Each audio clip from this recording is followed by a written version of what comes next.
Muito obrigado, pastor Arilton, pela linda mensagem, importante mensagem relacionada à nossa saúde. Hoje, quinta-feira, mais um dia de um encontro com Deus, que é o autor da vida. E esse momento, você já sabe, é um momento de oração. Meu nome é Edley, sou pastor do Ministério Reencontro aqui na Associação Catarinense e sou responsável por esse ministério que abrange todas as igrejas do centro e centro-sul de Santa Catarina. E nós, nesse momento, temos o privilégio de levar diante de Deus os nossos pedidos e os nossos agradecimentos.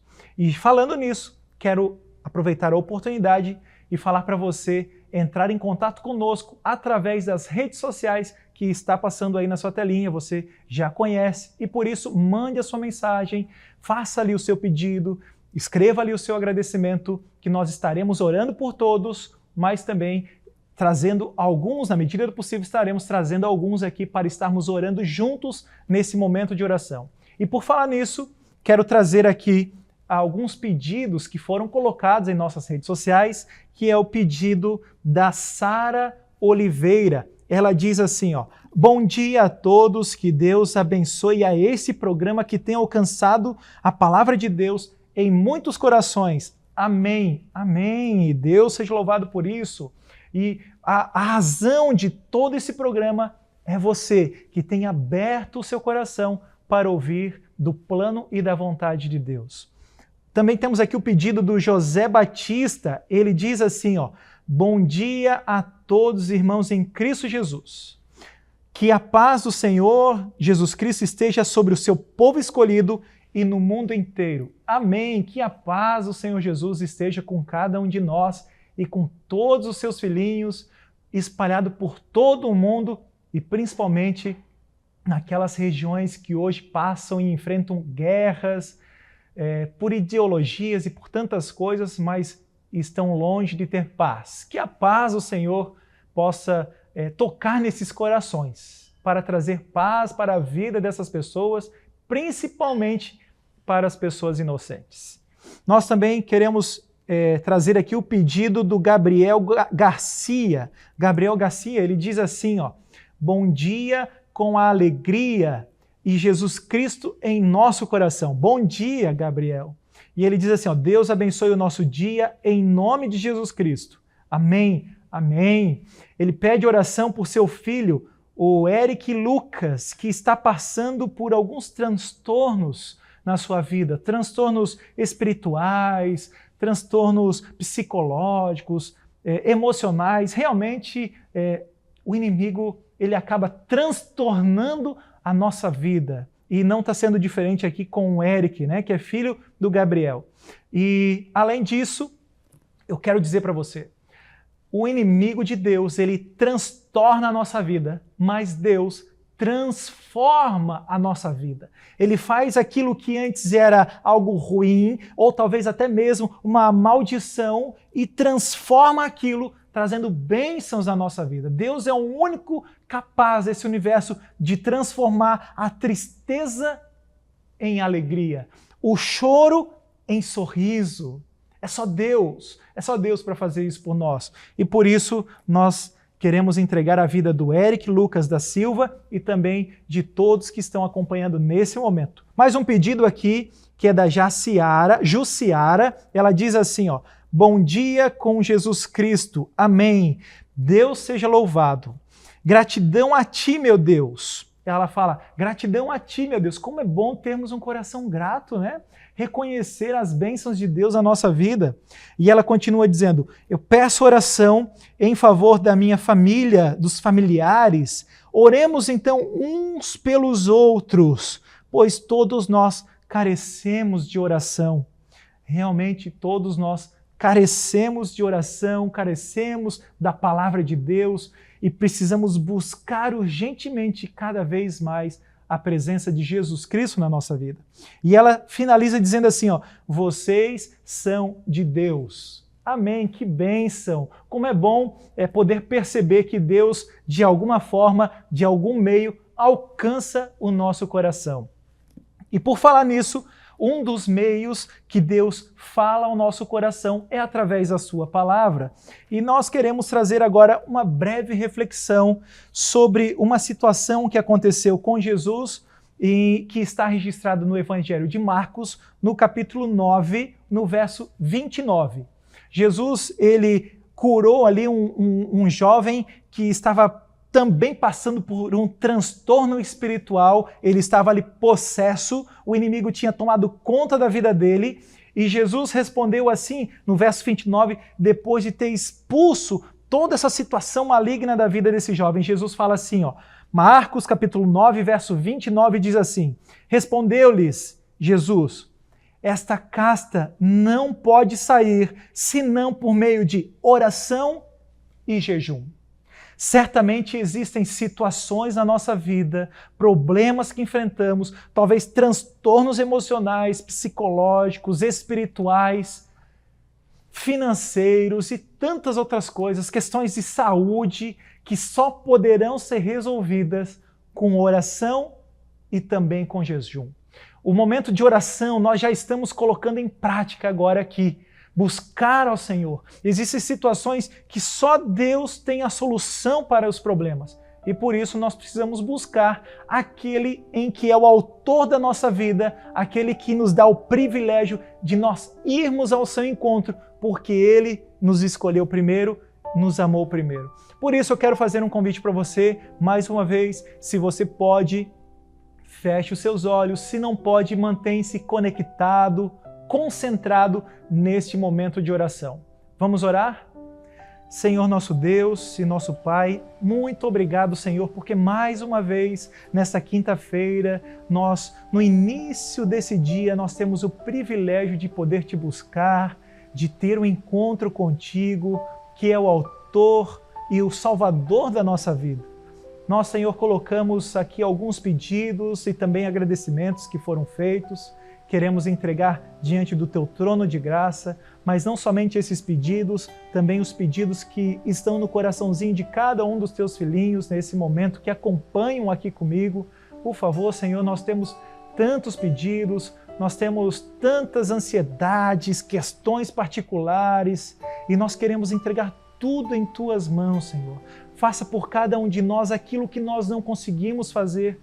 Por isso, opere milagres, transforme a nossa vida, por mais que o inimigo tenha transtornado, Senhor, de alguma forma, transforme a nossa vida para que a nossa vida seja uma vida de bênção, tenhamos paz e principalmente a certeza da salvação e de Jesus Cristo ao nosso lado. Nós entregamos mais uma vez a nossa vida em Tuas mãos, dispostos a ouvir a Tua voz, e nós fazemos isso em nome de Jesus. Amém, Senhor. Amém, Pai. Pois bem, amigos, chegou agora o momento de estudarmos a Bíblia aqui no programa Encontro com a Vida. Estamos numa série muito especial chamada Nisto Cremos, e nesta série nós estamos conhecendo as 28 crenças fundamentais da Igreja Adventista do Sétimo Dia. E a cada dia estamos aprofundando o nosso conhecimento na Palavra de Deus. Hoje vamos avançar com o nosso 9º tema, Vida, Morte e Ressurreição de Cristo. Qual a importância desses eventos no plano, no projeto de Deus para a salvação da humanidade? Mas antes de avançarmos no estudo de hoje, eu sempre tenho um convite muito especial a fazer para você. Se você gosta desse programa, você está sendo convidado a apoiá-lo financeiramente. Você pode fazer a sua doação para nós mantermos esse programa no ar. E a doação pode ser feita através de uma chave Pix, que é um e-mail que nós criamos, doe@primeirodeus.com.br. Pegou aí? doe@primeirodeus.com.br. Pastor, quanto tem que ser a minha doação? Há um valor específico? Não, não há. Quanto você desejar. O valor que você puder doar vai ser de grande ajuda para o nosso programa. Não importa o valor. O importa é termos você participando desse projeto de salvação. Por isso, faça a sua doação agora. doe@primeirodeus.com.br. E muito obrigado A nossa gratidão imensa a você que já apoia o projeto, que já tem feito as suas doações. Vamos avançar no estudo? Mas antes de começarmos a estudar esse livro maravilhoso, a gente sempre tem o hábito de orar. Eu queria convidar você para nós orarmos mais uma vez. Ora comigo? Nosso Pai, muito obrigado por estarmos reunidos mais uma vez e tendo a Tua palavra diante de nós. Queremos estudá-la, mas não podemos compreender as verdades e os mistérios que ela encerra, a menos que o Teu Espírito seja o nosso guia. Por isso queremos convidar ao Deus e Espírito Santo que seja o nosso professor mais uma vez. Pedimos isso em nome de Jesus. Amém. Obrigado por ter orado comigo. Uma vez convidado o professor Espírito Santo, vamos avançar nessa temática tão importante.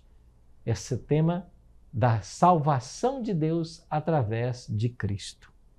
A palavra de Deus revela um Deus que manifesta incomparável interesse pela salvação da humanidade. Os membros da divindade, Pai, Filho e Espírito Santo, alinharam-se na tarefa de trazer as pessoas de volta ao relacionamento e união com seu Criador. Isso ficou muito claro em João 3,16.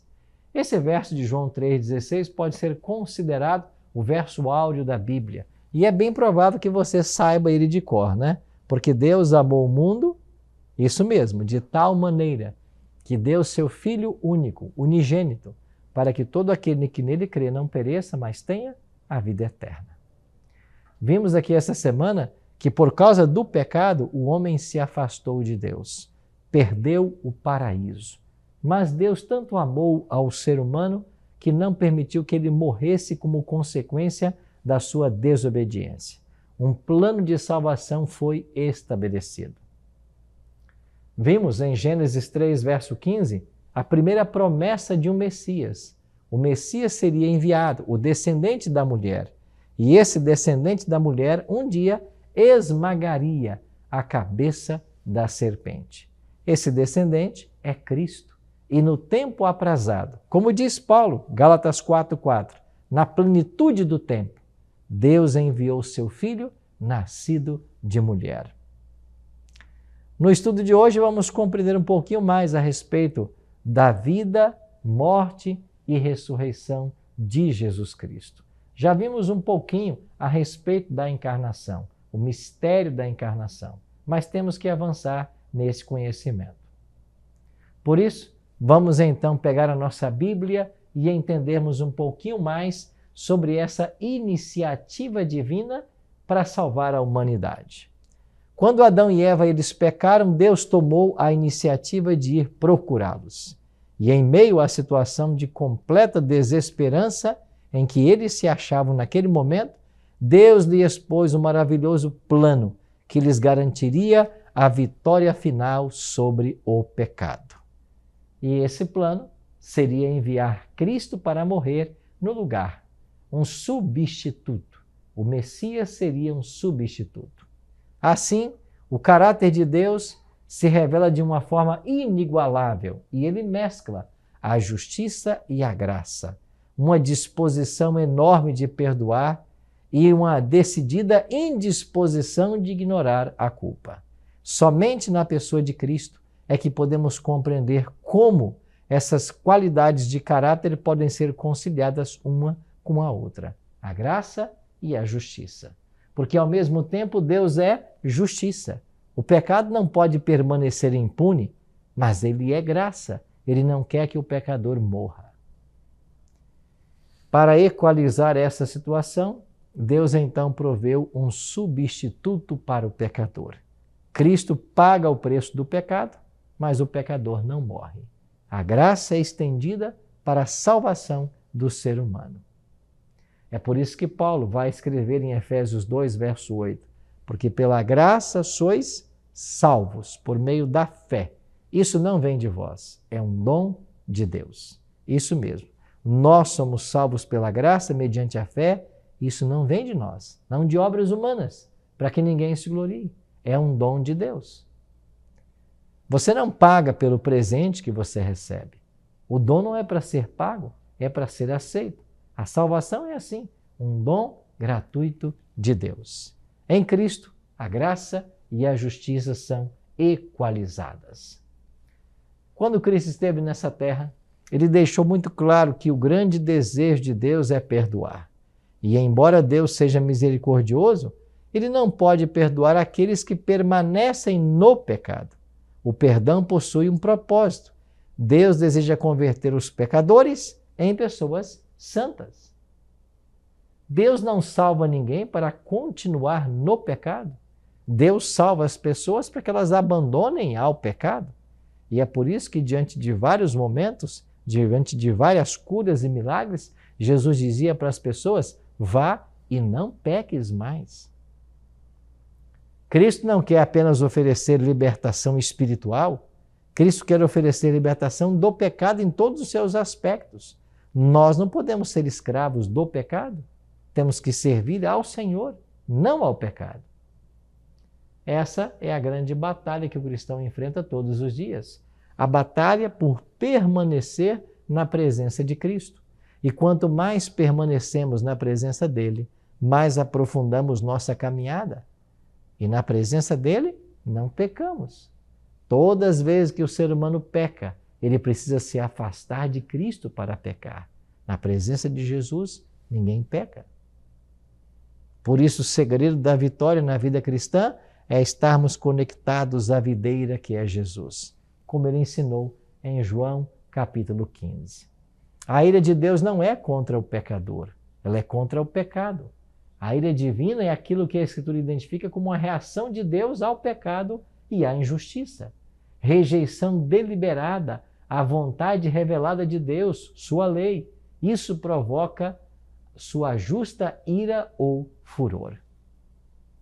Quando alguém voluntariamente se rebela contra a lei de Deus, este vai provocar a ira do Senhor.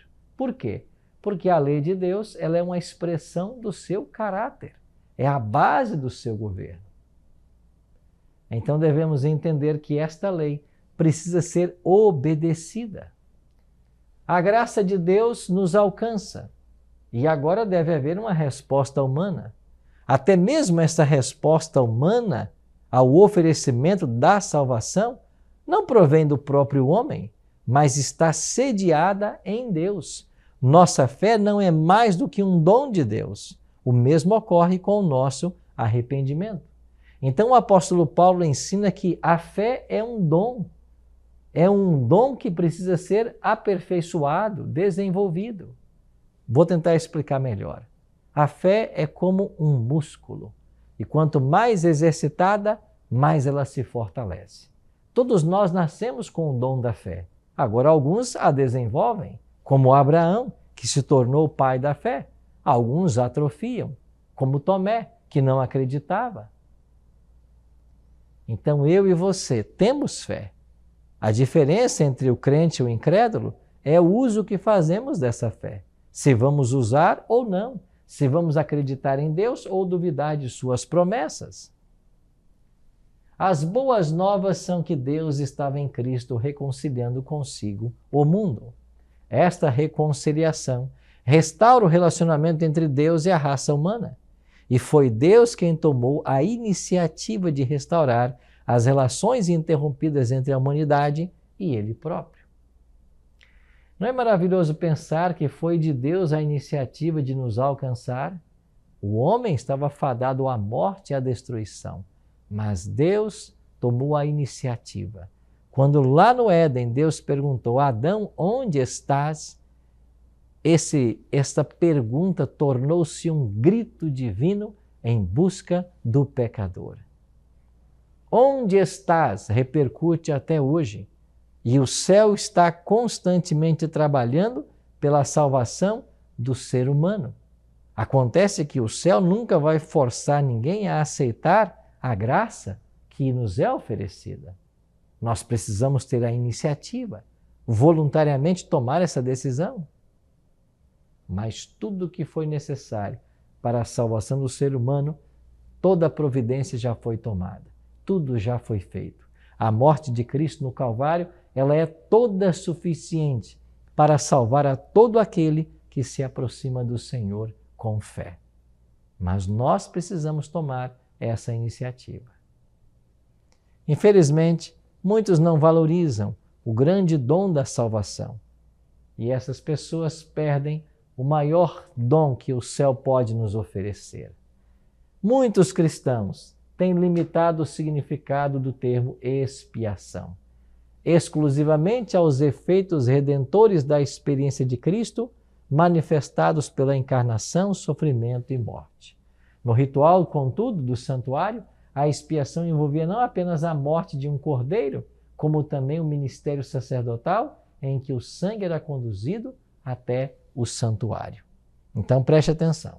Se lá no antítipo do santuário a expiação envolvia não só a morte do cordeiro, mas o ministério do sacerdote em ministrar esse sangue no santuário para benefício do pecador, isso quer dizer que após a morte de Cristo e ressurreição, ele tinha uma obra ainda a fazer no céu. O sacrifício expiatório de Cristo foi esse ponto de mudança no relacionamento entre Deus e a humanidade. E embora ainda permaneça um registro dos pecados das pessoas, como resultado da reconciliação, Deus não mais considera esses pecados contra os seus praticantes. E em Cristo nós obtemos o perdão. Por isso a morte de Cristo foi uma necessidade. E o seu ministério no santuário é a continuidade desse processo salvífico, como nós iremos ver. Para que o Deus de amor pudesse manter sua justiça e retidão, a morte expiatória de Jesus tornou-se uma necessidade moral e legal. Portanto, a cruz é uma demonstração tanto da misericórdia quanto da justiça divina. Ao mesmo tempo em que o pecado tem o seu preço pago com a morte, você tem o inocente morrendo para conquistar o direito à vida. Não é maravilhoso esse quadro? Esse é o quadro de salvação que a palavra de Deus nos oferece. O justo morre para que o pecador viva. Essa é a estranha obra de Deus. Não é maravilhoso pensar como Deus tomou todas as providências e como em Cristo nós podemos ser reconciliados com o Pai, como que se nunca antes houvéssemos pecado? Essa é a obra da redenção que o Espírito deseja realizar no coração humano. Mas para isso tem que haver um consentimento, tem que haver a permissão.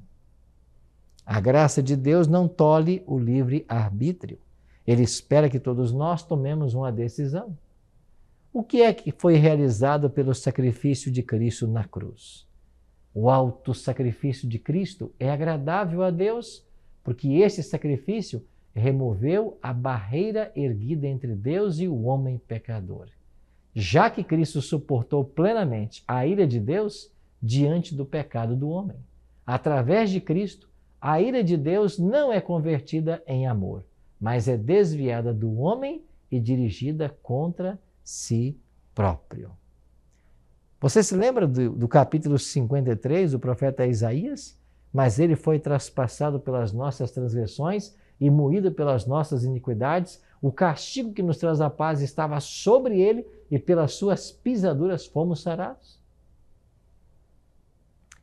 Esse lindo capítulo de Isaías 53 é uma amostra de como o sacrifício e a morte do Messias foram expiatórias, substitutivas. Ele morreu para pagar o preço do nosso pecado.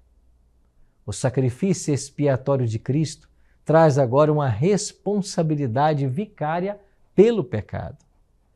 Um importante conceito do plano da salvação: os pecados e culpas que nos macularam podem ser transferidos para aquele que suportou os nossos pecados, tornando-nos puro. Não foi isso que pediu Davi no Salmo 51, verso 10?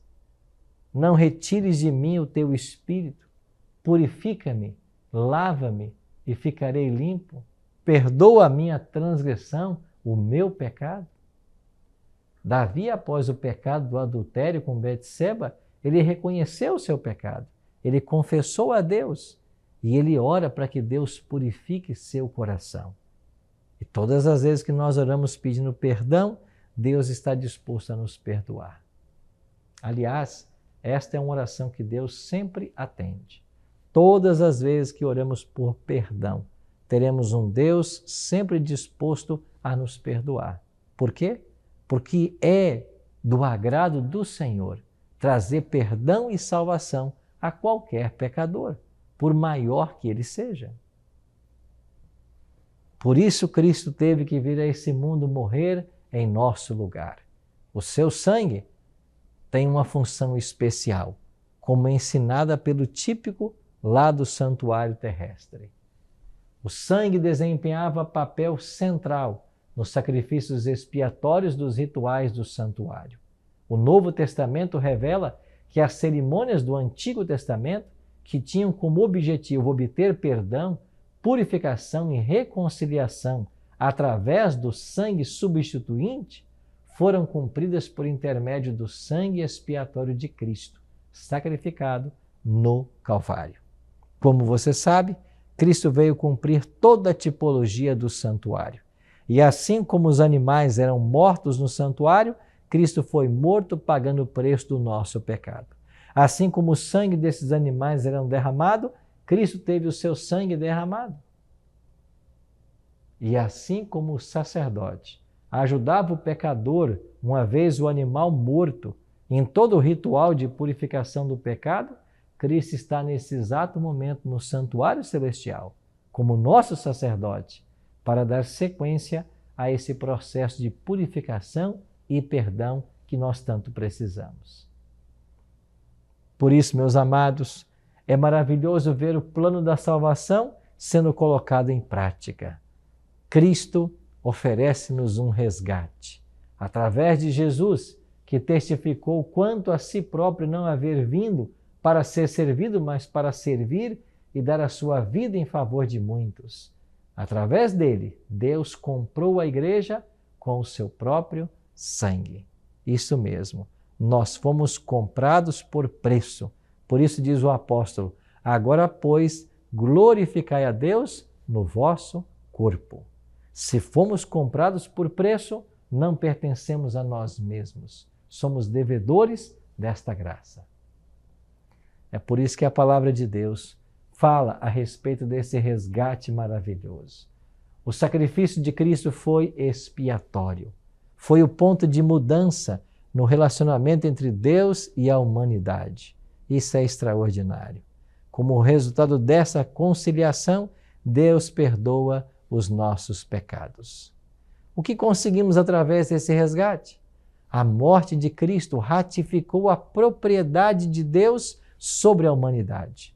Paulo diz em 1 Coríntios 6, não sois de vós mesmos, porque fostes comprados por preço. Nós fomos resgatados. A rebelião de Adão resultou em pecado, condenação e morte para todos.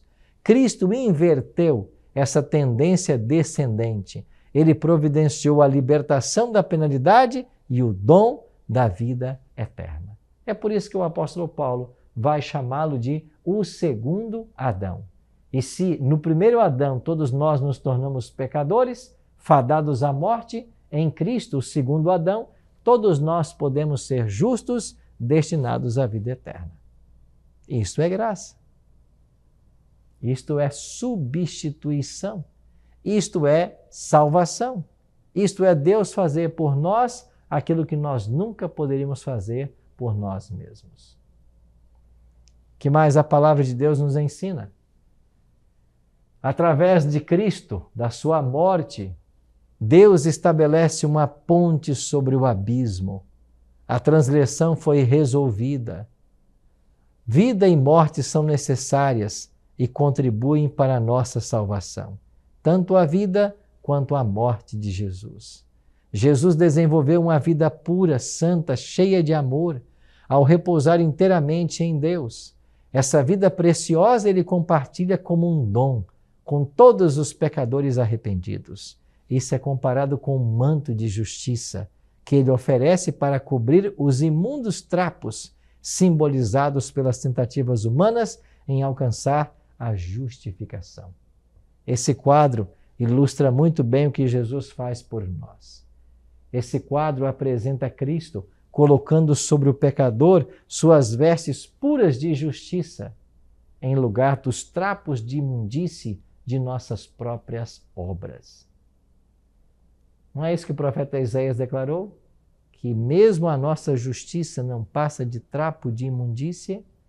Então tudo que nós fazemos está contaminado pelo pecado. Dependemos de uma salvação que vem de fora. Dependemos da atitude de Cristo. Dependemos de sua graça, de seu amor, da sua providência. E quando nós escolhemos aceitar tudo que ele fez em nosso favor, nós somos justificados. Ou seja, nossos pecados são perdoados e nós somos declarados justos. Não porque temos algo de bom, mas em virtude da justiça dele, em virtude do que Jesus fez por cada um de nós. Isso nos deve levar a um sentimento de gratidão por tudo que o Senhor tem feito por nós. A vida terrestre de Cristo também ofereceu à humanidade um modelo de como viver. É por isso que, em meio ao barquinho que parecia afundar naquela grande tempestade, Jesus dormia tranquilamente. A sua vida nos oferece um modelo. Lá no seu Sermão da Montanha, Jesus foi claro em seu ensino. Não andeis ansiosos pelo que haveis de comer, beber, vestir. Não andeis ansiosos. Olhai as aves dos céus, que elas não plantam, não colhem, mas nenhuma vem a faltar. Não valeis vós muito mais do que os pardais? Jesus nos convida a descansarmos em Deus. Jesus nos convida a aceitarmos sua graça. É por isso que o ministério de Cristo acha-se enraizado em sua morte e ressurreição. Embora o sacrifício expiatório fosse suficiente e completo, sem a ressurreição, não poderíamos ter a certeza de que Cristo havia concluído vitoriosamente sua divina missão sobre a terra. E foi a intenção de Satanás manter Cristo na sepultura. É por isso que sobre aquela pedra que foi rolada para a boca da sepultura estavam os demônios assentados. O diabo pretendeu manter Cristo para sempre na sepultura. Mas quando no domingo bem cedo, Jesus aparece ressurreto e declara: eu sou a ressurreição e a vida. Quem crê em mim, ainda que morra, viverá. Com isso, nós temos um brado de vitória sobre a morte. Ele é a ressurreição e a vida. Ele venceu a morte. E porque ele venceu, nós também podemos vencer. É por isso que Jesus prometeu: aquele que crê em mim, ainda que morra, viverá. Porque a morte não é o fim. A morte é um momento de descanso. E finalmente ressuscitaremos para receber a nossa recompensa. Através de Cristo e de seu ministério, podemos agora estar reconciliados com Deus. O perfeito sacrifício expiatório de Cristo reivindicou a justiça e a bondade ou retidão da santa lei de Deus, bem como seu gracioso caráter. E por que a lei de Deus foi resgatada? Porque a lei de Deus o pecado é a transgressão da lei e o pecado leva à morte. Então Cristo pagou o preço do nosso pecado para que a lei fosse respeitada. A lei não podia ser anulada, cancelada. Isso fala de um Deus de ordem, de um Deus que coordena todas as coisas. Por outro lado, há a futilidade de se tentar ser salvo através das obras. O divino ministério de reconciliação revela a futilidade dos esforços humanos no sentido de obter a salvação por intermédio das obras da lei. Para ficar bem claro isso em nossa mente, ninguém pode ser salvo por praticar as obras da lei. Nós somos salvos pela graça de Cristo. Mas ainda que não sejamos salvos pelas obras, todo aquele que foi salvo por Jesus, naturalmente, ele vai praticar as boas obras. Nós não podemos colocar a carroça na frente dos bois. Nós não somos salvos por praticarmos boas obras, mas praticamos boas obras porque nós fomos salvos. É um processo natural. Se eu sou salvo pela graça de Cristo, naturalmente eu vou andar na prática das boas obras. Agora, tentar salvação pelas próprias obras é tentar o impossível. Assim, eu e você temos diante de nós a opção, a possibilidade de um novo relacionamento com Deus. Isso ocorre agora entre Deus e o pecador arrependido. Trata-se de um companheirismo baseado no amor e na admiração, em vez de ser fruto de temor e obrigação. Em João, capítulo 15, Jesus contou uma linda analogia, uma parábola falando a respeito disso. Vós sois os ramos, eu sou a videira. Todo aquele que em mim permanece, esse dá muito fruto, porque sem mim nada podeis fazer. Sabe o que é nada? É nada. Separados de Cristo, nós não podemos fazer nada. Mas graças a Deus, porque Ele já fez tudo o que era necessário para a nossa salvação. O que precisamos hoje? Aceitar aquilo que foi feito por nós. Sim, meu amigo, sim, minha amiga. Tudo o que precisava ser feito para a nossa salvação foi feito na cruz do Calvário. E esta graça hoje, através dos méritos de Cristo, lá no santuário celestial, é ofertada a todo pecador. Aquele que abre o seu coração a Jesus e o aceita como Salvador, será plenamente justificado e salvo. Mas enquanto fecharmos nosso coração à influência do Espírito Santo, nenhuma esperança de salvação haverá. Vamos orar por uma decisão firme ao lado do Senhor hoje. Pai, muito obrigado por Tua palavra que nos revela hoje o quanto Jesus fez para nos dar direito à salvação e à vida eterna. Nos ajude, Pai, a aceitarmos esta graça maravilhosa e nos prepararmos para a Tua volta. Oramos em nome de Jesus. Amém.